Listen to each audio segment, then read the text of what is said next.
Nearly 10 months ago, President-elect Trump tapped then VA Undersecretary David Shulkin to lead the nation's second largest federal agency behind the Pentagon. The Obama administration appointee had already started packing up his office. We spoke with Secretary Shulkin at a VA hospital in New York, and he opened up about his successes, his challenges, and his unique relationship with his boss, the president. You are the only holdover from the Obama administration. Were you surprised when President Trump picked you? I guess I'd have to say yes, but when I look back upon it, it makes sense. The president is aligned with where Congress is, where I am, which is that our veterans deserve better, and we just have to make the decisions to fix the system. I appointed today the head secretary of the Veterans Administration, David Shulkin. David Shulkin wasn't a big name before he took the helm of the country's largest health care system.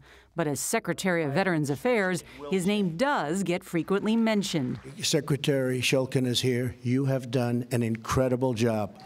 He's worked quickly to change the VA, getting bipartisan laws passed to boost accountability and fulfilling a campaign promise for his boss. It will be properly implemented. Right, David? Better be David.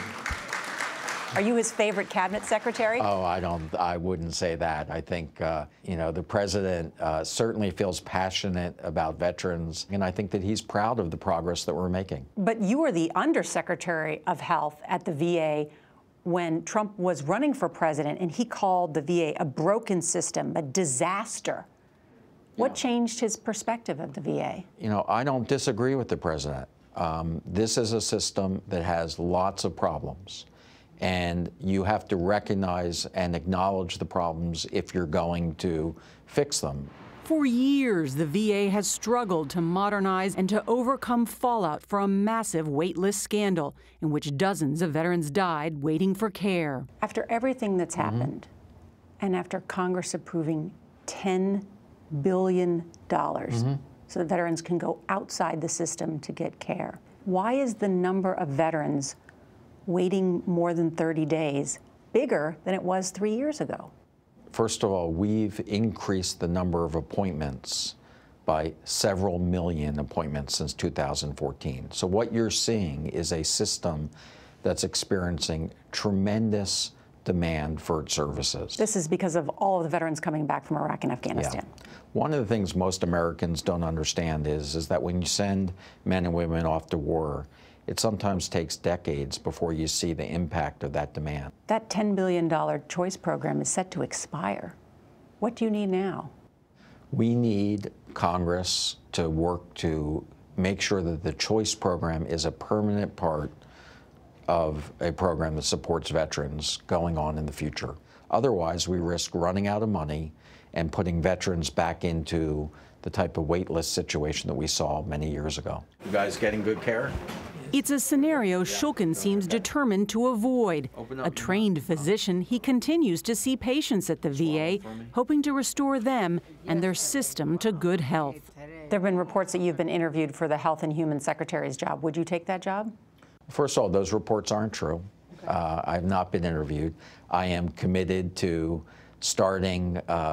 finishing the job that I started. That's where I want to be. Of course, I serve at the pleasure of the president, and I would. If he asked you to serve as HHS secretary? I think anybody who serves the president is there to serve the country, and of course we would do what the president wants us to do. But the president knows, he and I have discussed, that I feel committed to the Veterans Administration and that I feel that we're making great progress, and I don't want to interrupt that.